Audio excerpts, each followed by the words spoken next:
அழுதுகிட்டே இருக்கா, என்னால சமாதானப்படுத்தவே முடியல. கொஞ்ச நேரம் வச்சுக்கங்கக்கா, இப்ப எல்லாம் வந்துருவாங்க. ஆரத்தி எடுத்துட்டு வாங்கிக்கிறேன். சரி சரி சரி, அழாதடி செல்லம்.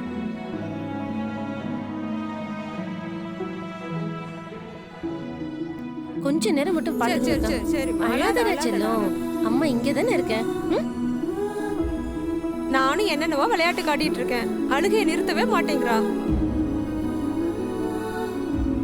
இதுக்கு மேல என்னால சமாளிக்க முடியாது, அழுதுகிட்டே இருக்கா.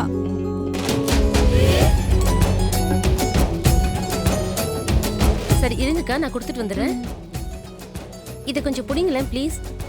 ஒரு நிமிஷம் இதை வச்சுக்கோங்க, நான் வந்துடுறேன். கொடுங்கக்கா.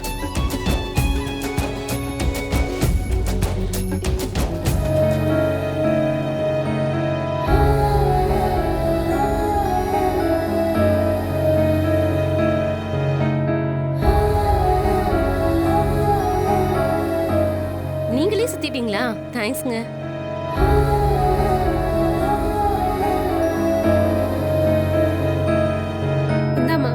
விளக்கு அணையாம கொண்டு போய் மணமேடையில வைக்கணும், வாங்கிக்கோமா.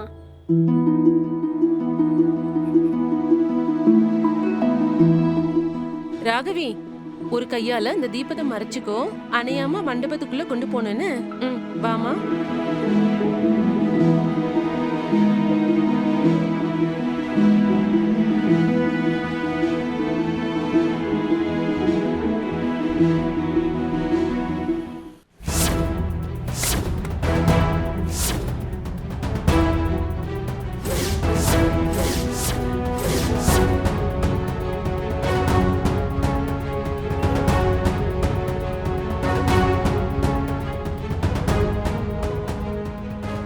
என்னாச்சு ராகவிமா?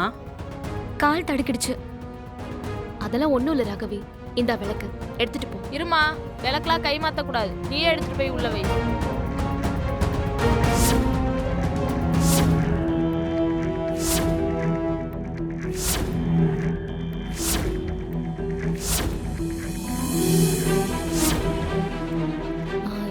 இல்ல, நான் இதை எப்படி? என்ன சொல்றீங்க? கல்யாண பொண்ணு தானே விளக்கு எடுத்துட்டு போகணும்.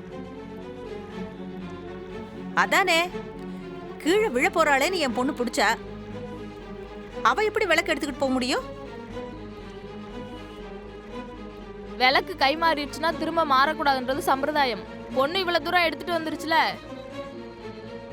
இப்ப இந்த பொண்ணே மணமேடையில கொண்டு போய் வைக்கட்டும், அதான் நல்லது.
தம்பி கல்யாணத்துல பரபரப்பா இருப்பீங்கன்னு பார்த்தா இப்படி ஓரமா வந்து உட்கார்ந்துருக்கீங்க.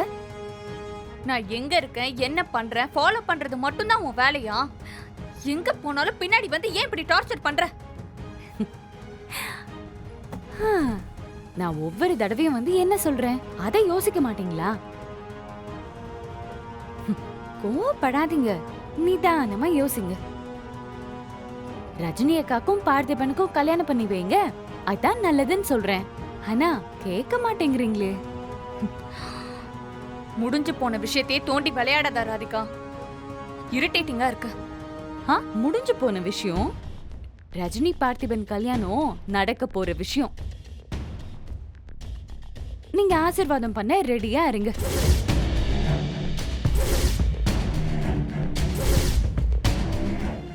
ஏன்னா பார்த்திபன் தன்னோட கழுத்துல தான் தாலி கட்டுவான்னு அக்காக்கு அவ்ளோ நம்பிக்கை. பார்த்திபன் மேல கூட நான் சந்தேகப்படுவேன், ஆனா ரஜினியே நிச்சயமா அப்படி பண்ண மாட்டேன். ஓஹோ, அந்த நம்பிக்கையில தானே கல்யாணத்துக்கு கூப்பிட்டீங்க. கல்யாணம் நிச்சயமா நடக்கும்.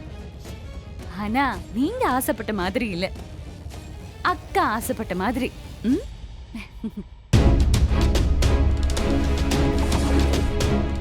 ராகவி விழுந்து விளக்கும் கீழே விழுந்திருந்தா அபசகுணம் அது இதுன்னு பேசியிருப்பாங்க. நல்ல காரியம் தடங்கள் இல்லாம நடக்கணும் தான் நான் நினைச்சேன். உன் மனசு எனக்கு தெரியும் ரஜினி.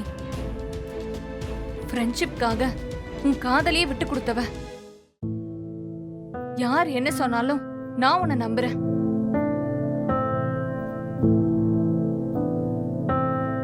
தேங்க்ஸ் அனிதா, அது போதும் எனக்கு.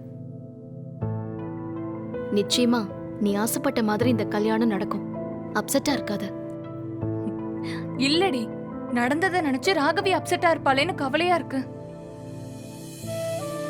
நீ அவகிட்ட பேசுறியா? ரஜினி, எனக்காக போய் பேசுறியா? பேசுறேன். முதல்ல நீ வந்து வேலையை பாரு. வா. இந்த மாதிரி வீரம்லாம் வீட்டுக்குள்ளதான் எனக்கு தெரியாது. அந்த பார்த்திபன் கல்யாணத்துல உங்க அக்கா வேலைக்காரி மாதிரி ஓடி ஓடி வேலை செஞ்சுக்கிட்டு இருக்கா. என்ன சொல்றீங்க? ஒண்ணுமே தெரியாத மாதிரி முழிக்கிற. அந்த பார்த்திபனுக்கு கல்யாணம்னு இன்னுமா உனக்கு தகவல் வராம இருக்கும்? யாரு சொல்வா எனக்கு? எனக்கு யாருமே சொல்லல. பொண்ணு பாக்குறதுல இருந்து இப்ப கட்ட போற தாலி வாங்குற வரைக்கும் எல்லாமே உங்க அக்கா தான் செஞ்சிருக்கா. ஓடி ஆடி எல்லா வேலையும் செய்யறாளாம். ஐயோ, என்கிட்ட எல்லாம் என்ன குதி குதிப்பா. இப்போ அந்த அனிதா அவளை எப்படி எல்லாம் வேலை வாங்குற தெரியுமா? நல்லா வேணும்டி அவளுக்கு. அந்த பார்த்திபன் இருக்கிற தைரியத்துல அவ என்ன ஆட்டம் போட்டா. திமிர் எடுத்தவ. அத்தை, அக்காவை பத்தி இப்படி எல்லாம் பேசாதீங்க சொல்லிட்டேன். ஏய், நான் பேச வேண்டி. நான் இந்த மாதிரி எப்போ மனசு சரியில்லாம தனியா இருந்தாலும் நீ எங்க இருந்தாலும் என் முன்னாடி வந்து நிப்பல்ல பார்த்திபா. ஆனா இப்ப நீ என் கூட இல்ல. உன்னால வரவும் முடியாது.